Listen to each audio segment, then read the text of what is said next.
कबीर की पुकार, साध्वी ज्ञानानंद जी के विचार। दोस्तों, अपने आप पर दया करें।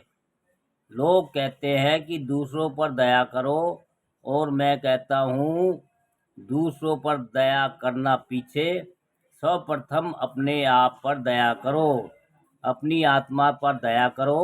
अगर तुम्हें अपनी आत्मा पर दया करने लग जाओगे तो स्वयंतः ही दूसरों पर भी दया होने लग जाएगी।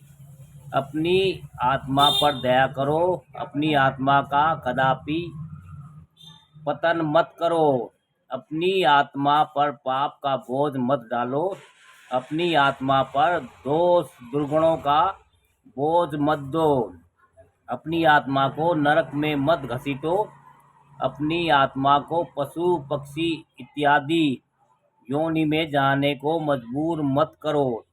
अपनी आत्मा का कल्याण करो, अपनी आत्मा के लिए सोचो, अपनी आत्मा को भी खुराक दो। जैसे तुम शरीर को खुराक देते हो, वैसे अपनी आत्मा को भी खुराक दो।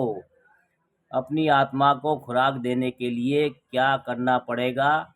आपको अपनी आत्मा को खुराक देने के लिए अपने भीतर घुसना पड़ेगा। दोस्तों, कबीर की पुकार, साध्वी ज्ञानानंद जी के विचार, अपने आप पर दया करो।